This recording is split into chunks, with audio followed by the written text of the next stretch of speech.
Alright, so it is the 21st of April, and we are now in Latvia, in Riga. And I got a bit sick of hostels, so for the next, for last night and tonight, we're staying in an apartment. It was like $128 for 2 nights, which is okay. What I did not expect is that the apartment actually didn't have a bed. So this is what the apartment looks like. So it's got a couch which turns into a bed. My stuff, shoes. Yeah, it's a bit chaotic, but we've got some groceries, some eggs which are cooking, and we got some chippies. Pretty basic stuff. We got some stuff in the fridge. We have the eggs, some yogurt, some juice, bananas, and then in here we have laundry. And for the first time, I can actually wash my clothes, which is good because I haven't been able to do that for a long time. So after tomorrow, I'll go and check into an actual hostel, and it has a pretty good view out the window. Alright, so the whole of yesterday, I pretty much didn't do anything. And so now it's my first time really getting outside and taking a look at Riga. So, first impressions, it's quite old. It is quite Soviet, not that I really know what that is, but some of the architecture here is quite stunning. Like, even the hostel I'm in is pretty terrible. Not that many like young people, I'd say. Pretty much all old men. I checked in early, which was nice of them to allow me. But yeah, going to go check out the old town of Riga. So hopefully that is kept in a bit of better shape. But it's not that I was expecting much. I think I was probably gifted too much, actually, of an experience in the Nordics. And this is sort of just a reality of what it's like to actually hostel in Europe. Yeah, the streets are, decently alright. Nothing major. They have all the buses on these sort of like electrical lines. I don't know if they get power from them or something like that, but yeah, it'll be interesting. I'm here for only another 2 days, so we'll see how it goes.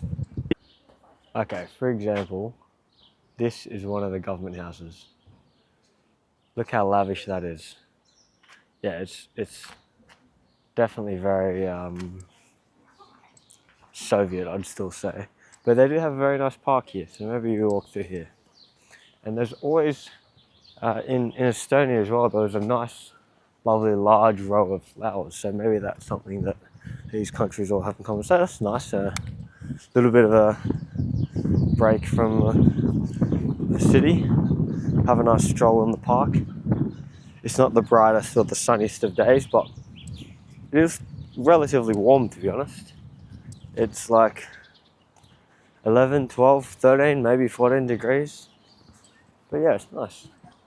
Have the birds chirping, and we're heading over to the old town anyway, so it'll look good. Just some more very beautiful parks. And I think that is the Statue of Freedom there. It is the Statue of Freedom, and yeah, very big. But there's also some soldiers doing some walking there. Maybe it's some sort of day, or for the Vatican maybe? I don't know. Now this must be like the town square of Riga. You have a knight standing there, which is a memorial to someone, I'm sure. Oh, they have clean drinking water that comes out of the fountain there, and they have this building, which looks very important, so I'm sure it is important, right? And I've got my token souvenir as well. here at yet another garden. There's used to be a load of gardens here in Riga anyway, and the second most common flag, first is the Latvian, second is the Ukrainian. You see it everywhere, posted in doors, windows, just the second most common flag here.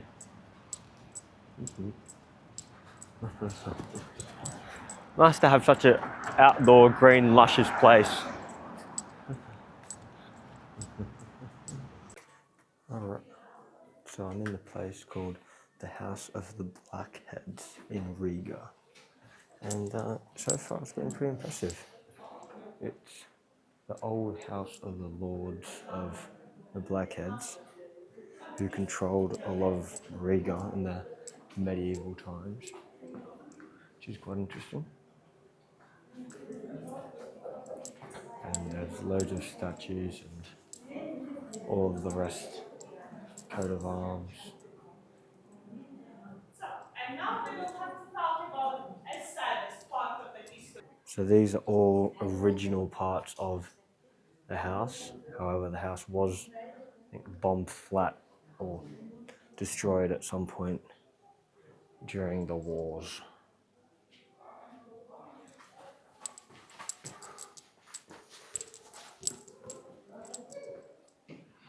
Coat of arms, the tapestry, and the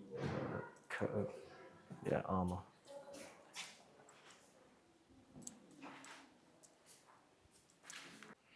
So the medieval organization was traditionally portrayed as a black soldier, an Egyptian martyr.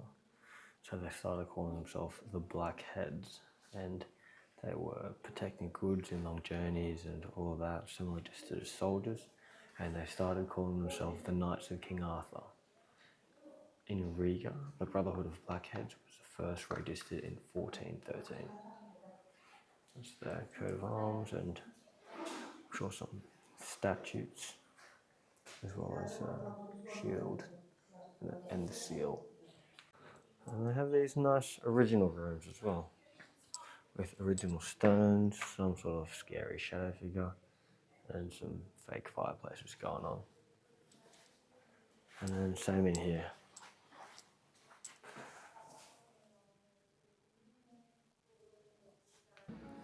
And we walk into this room here, which is just so fabulous, so large, so spacious.